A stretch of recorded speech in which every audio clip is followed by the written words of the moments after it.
أعوذ بالله من الشيطان الرجيم بسم الله الرحمن الرحيم الحمد لله رب العالمين الصلاة والسلام على رسول الله وعلى آله وصحبه أجمعين. Astaghfirullah, astaghfirullah, astaghfirullah. Mes chers frères et sœurs, nous allons continuer dans une nouvelle vidéo, la troisième partie du voyage nocturne Inch'Allah.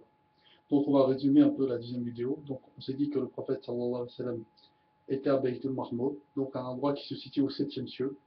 Il faut savoir qu'entre nous et le 7e cieux, il y a 7000 années de distance. Donc Bayt al-Mahmoud, c'est un endroit où les anges fréquentent, c'est la maison fréquentée des anges, comme nous, les musulmans, nous tournons autour de la Kaaba, de la maison sacrée. Les anges ont une maison là-bas, donc une maison sacrée, où ils tournent autour, donc ils font leur pèlerinage. Et par la suite, le prophète sallallahu alayhi wa sallam a été emmené par Jibril alayhi salam plus loin, voire plus haut. Il est arrivé devant un arbre magnifique qui s'appelle Sidratul Muntaha, donc l'arbre qui s'appelle le lotus des confins, où aucune créature n'a pu aller plus loin. Donc c'est un arbre magnifique qui changeait de couleur, qui prenait des formes que le prophète sallallahu alayhi wa sallam, que la paix et la bénédiction soit sur lui, n'a pas pu décrire. Donc par la suite, Allah et le prophète sallallahu alayhi wa sallam a dépassé cet arbre, donc un arbre, personne n'a pu aller plus loin. Et là, il a parlé avec Allah le Très-Haut. Donc Allah lui a recommandé de faire 50 prières. Il a donné les 2 versets de la Sourate Baqarah et qui pardonnerait sa communauté à condition qu'ils ne commettent pas l'associanisme, c'est-à-dire le shirk majeur. Donc, par la suite, le prophète sallallahu alayhi wa sallam est descendu au 7e cieux, puis au 6e. Moussa l'a interpellé, le prophète Moussa l'a interpellé, il lui a demandé qu'est-ce qu'avait recommandé Allah le Très-Haut. Et lui, il a dit 50 prières. Donc, après, Moussa alayhi salam lui a conseillé de retourner voir son Seigneur pour alléger ceci. Et ils sont descendus jusqu'à 5 prières. Et par la suite, le prophète sallallahu alayhi wa sallam est revenu chez la maison de sa tante. Et cette nuit, donc dans la même nuit, il est revenu. Donc, soit c'est dans la même nuit, soit le lendemain, il a parlé de ceci, de cet extraordinaire voyage à Abu Jahl et à tous les Qurayshites, qui l'ont démenti, bien entendu, bien qu'il ait amené des preuves claires. Donc la conclusion qu'on peut tirer, c'est que le prophète sallallahu alayhi wa sallam a fait le voyage au cours d'une nuit. Il y a des savants qui disent que le voyage s'est fait en un clin d'œil. D'autres disent en quelques heures. Alors comment un homme peut faire un voyage que l'on ferait en temps normal en plusieurs milliards d'années-lumière? Donc comment il a pu faire un voyage aussi court alors que nous, on ferait ce voyage en des milliards d'années-lumière? Donc cette nuit est remplie de miracles. Le prophète Mohammed sallallahu alayhi wa sallam, que la paix et la bénédiction soient sur lui, est sorti de ce temps. Et le Coran explique ce phénomène que l'on appelle la relativité du temps. Donc Allah le Très-Haut dit, et il te demande de hâter du châtiment. Jamais Allah ne manquera à sa promesse. Cependant, un jour auprès de ton Seigneur équivaut à 1000 ans de ceux que vous comptez. Donc, nous voyons que le temps de l'au-delà n'est pas le même que celui qui est sur terre. Un jour de l'au-delà vaut 1000 ans ici. Donc, ça veut dire que voilà, le temps change. Allah le Très-Haut dit également, les anges ainsi que l'esprit montent vers lui en un jour dont la durée est de 50 000 ans.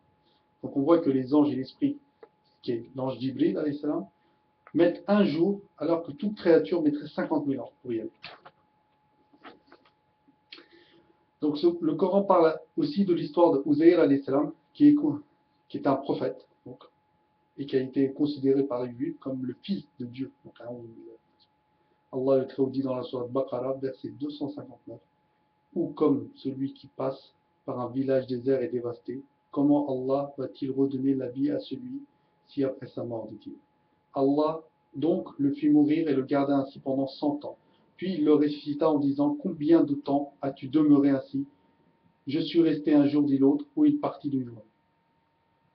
Non, dit Allah, tu es resté 100 ans. Regarde donc ta nourriture et ta boisson. Rien ne s'est gâté, mais regarde ton âme, et pour faire de toi un signe pour les gens, et regarde ces ossements, comment nous les assemblons, et les revêtons de chair. Et devant l'évidence, il dit, je sais qu'Allah est omnipotent. Donc la personne citée dans ce verset est en réalité Uzayr alayhi salam. Et la cité est Jérusalem, qui fut détruite par Belkhinessar, qui était un roi injuste, qui a gouverné le monde. Donc il y a 4 rois qui ont gouverné le monde. 2 croyants, 2 mécréants. Les 2 croyants, c'était Suleiman, alayhi salam, le prophète Suleiman, et Zulkarnayn. Et les 2 mécréants, c'était Nemrud à l'époque de Ibrahim alayhi salam, et de Bechti Nassarat, ce roi injuste qui a tué beaucoup de fils d'Israël. Et Uzaïr alayhi salam s'est posé cette question, pas parce qu'il ne croyait pas à la résurrection, bien entendu, c'est un prophète, il croyait, mais pour avoir plus de conviction, plus de certitude. Et Allah, le Très-Haut, l'a fait dormir pendant un siècle, ce qui lui a paru comme un jour ou moins encore.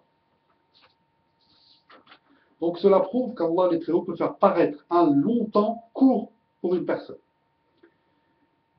Sinon, il y a d'autres versets, comme les gens de la caverne, qui ont dormi 309 années.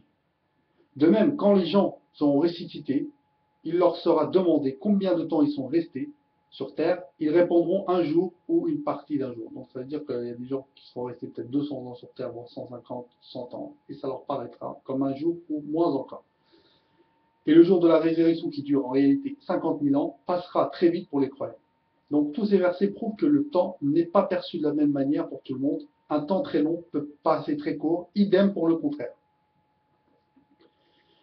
Le voyage nocturne est un miracle qu'aucun prophète n'a vécu. Non seulement le prophète, sallallahu alayhi wa sallam, que la paix et la bénédiction soient sur lui, est sorti de ce temps, donc le temps dans lequel le prophète, sallallahu alayhi wa sallam, a pu voir le châtiment des gens, les cieux, le paradis, l'enfer,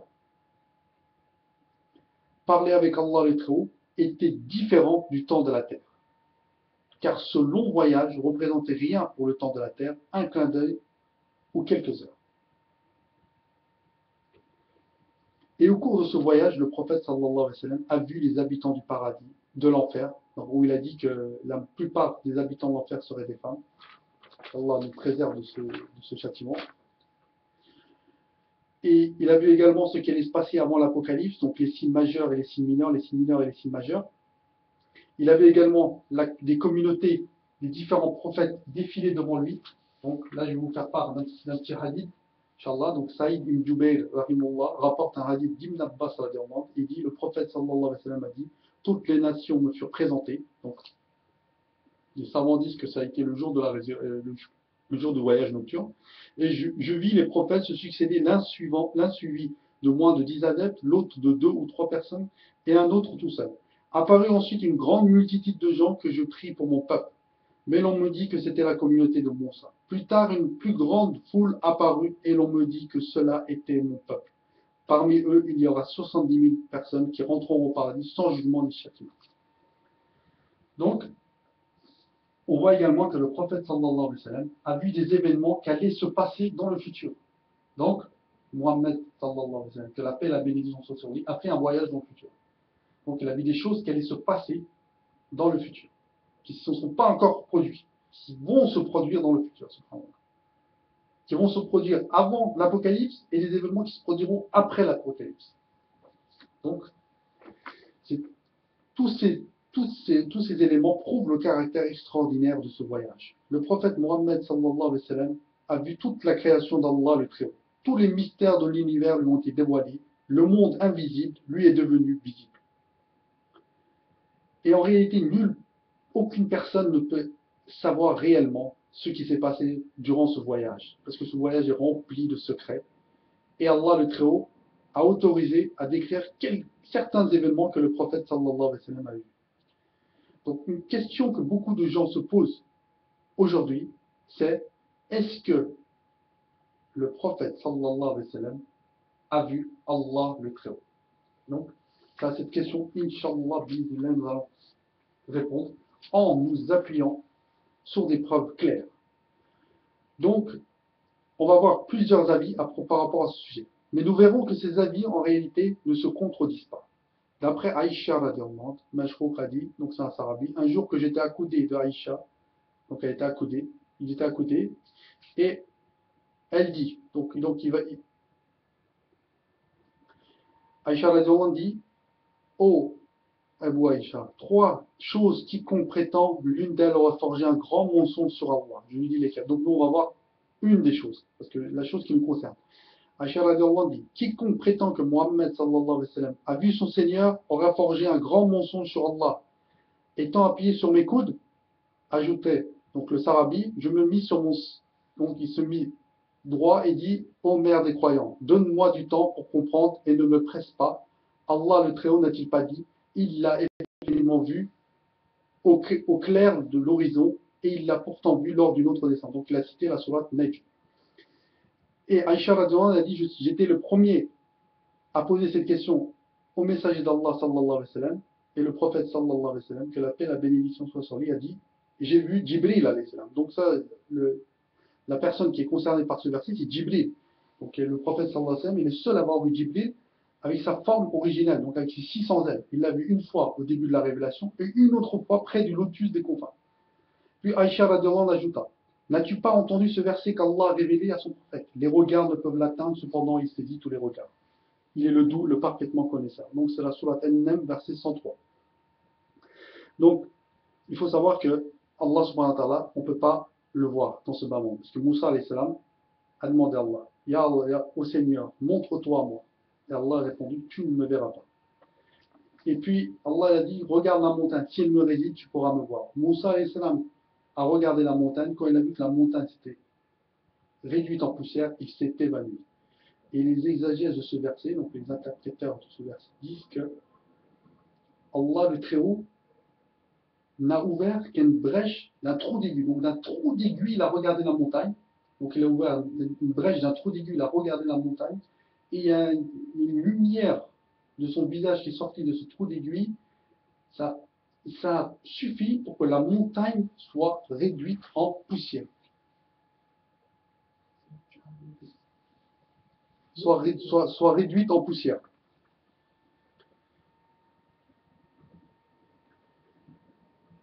Donc, et le prophète sallallahu alayhi wa sallam dit, son voile est de lumière. Donc le voile d'Allah est de lumière. S'il lève le voile de lumière, la lumière de son visage, donc la face de son visage, les rayons de son visage brûleraient toute sa création, toutes les choses qu'il pourrait regarder.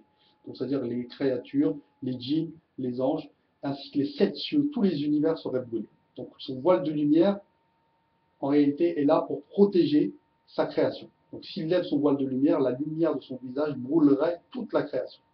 Voilà. C'est pour ça qu'il est impossible de voir Allah le Très-Haut dans ce bas monde. Mais dans l'au-delà, Inch'Allah, nous le verrons.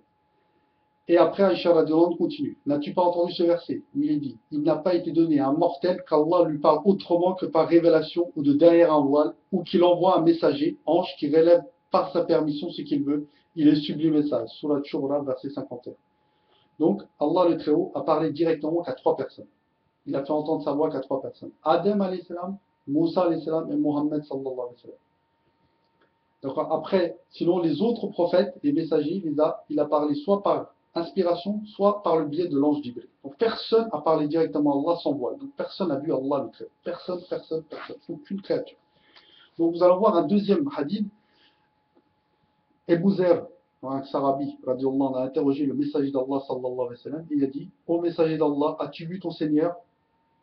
Le messager d'Allah sallallahu alayhi wa sallam a dit, j'ai vu une lumière. Et dans certaines versions, il a dit, c'est une lumière, comment pourrais-je le voir? Donc rapporté par le musulman.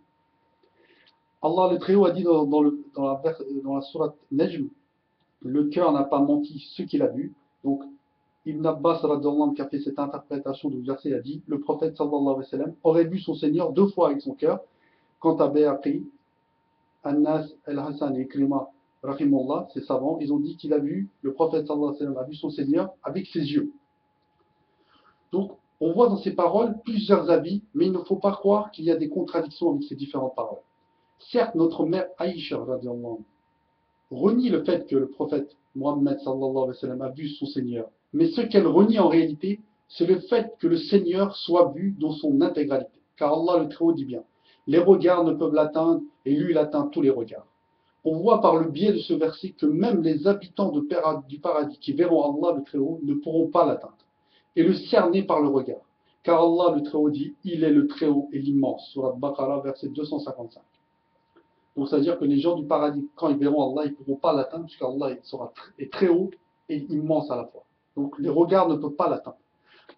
Par exemple, quand un avion est en altitude, d'accord, il paraît si petit qu'on a l'impression qu'on peut le prendre dans sa main. D'accord, avant de décoller, le Boeing ou l'Airbus, donc, est très très grand à côté, nous sommes ridicules. Mais quand il prend de l'altitude, il paraît si petit que nous avons l'impression qu'on peut le prendre dans la main. Contrairement à Allah le Très-Haut, qui est à la fois très haut et immense à la fois. Donc il est très haut et immense à la fois. Et le fait qu'Allah soit très haut ne le réduit pas. Même cette vision limitée qu'auront les habitants du paradis, de leur Seigneur, leur procurera une telle extase qu'ils en oublieront les délices du paradis et seraient restés éternellement bloqués dans la contemplation si Allah le Très-Haut n'aura pas remis son voile de lumière. Donc, ça veut dire que si Allah le Très-Haut lèverait son voile de lumière au paradis, d'accord, se ferait voir aux gens du paradis, donc les habitants du paradis, s'ils ne remettraient pas son voile de lumière, le Seigneur, les habitants du paradis seraient restés éternellement bloqués devant la face sublime d'Allah, devant la beauté illimitée, parfaite du Seigneur le Très-Haut. Donc ils ne pourraient plus aller au paradis, ils ne pourraient pas se lasser de contempler la face d'Allah le Très-Haut. Bien que leur vision, la vision d'Allah soit limitée. Par exemple, on voit la lune, certes, donc le prophète sallallahu alayhi wa sallam a dit, vous verrez votre Seigneur quand vous voyez la lune. On voit la lune, certes, mais notre regard n'atteint pas la lune. Nous ne voyons pas les montagnes de la lune, les fissures de la lune, les cratères de la lune. Donc notre regard n'atteint pas la lune. C'est pareil, Allah le Très-Haut, nous le verrons, mais notre regard ne pourra pas l'atteindre. Et nous ne le verrons pas dans son intégralité, parce qu'il est très haut et immense. Donc il n'est pas possible d'atteindre Allah le Très-Haut et de le voir dans son intégralité, car pour cela, il faudrait que les habitants du paradis soient dotés d'un des attributs d'Allah le Très-Haut. En l'occurrence, d'une vision qui voit l'infini, pour qu'ils puissent l'atteindre et le cerner. Donc, pour que les habitants du paradis puissent atteindre Allah et le voir dans son intégralité, le cerner, il faudrait qu'ils aient une vision infinie. Et si les habitants du paradis l'auraient vu de cette façon, ils auraient implosé et n'auraient pas pu supporter l'intégralité de la beauté parfaite de son être. Donc, personne n'aurait pu voir Allah de cette façon. Si quelqu'un aurait vu Allah dans son intégralité, aurait pu atteindre Allah, son regard aurait pu l'atteindre, aurait pu le voir dans son intégralité, donc aucune personne n'aurait pu supporter cela, puisque Allah est une beauté parfaite. Et Allah le Très-Haut dit bien, Allah est unique, les regards ne peuvent l'atteindre, et lui il atteint tous les regards. Donc cela prouve bien qu'aucune créature ne peut s'approprier un attribut du maître de l'univers. Par le biais de ce verset, Allah le Très-Haut a mis des limites qu'aucune créature ne peut franchir. Donc personne ne peut voir Allah de son intégralité. Et c'est cela que notre mère Aïcha radiallahu anha renie, mais elle ne renie pas le fait que le prophète sallallahu alayhi wa sallam a vu la lumière de son maître. D'accord? Ce que renie Aïcha radiallahu anha, c'est qu'elle a vu le fait de voir Allah de son intégralité. De même pour Ibn Abbas radiallahu anhu et les autres, ils acceptent que le prophète sallallahu alayhi wa sallam a vu la lumière de son maître, mais ne prétend pas que le prophète sallallahu alayhi wa sallam a vu l'intégralité de son être. Donc en conclusion, nous voyons bien qu'il n'y a aucune contradiction entre ces différents avis. D'accord? Il n'y a pas de contradiction. Mes chers frères et sœurs, je vous laisse là. Alhamdulillah Rabbil Alamin. Wassalatu wassalamu ala Rasulullah. Subhana rabbika rabbil izzati amma yasifun. Wa salamun ala al-mursalin. Walhamdulillahi Rabbil Alamin.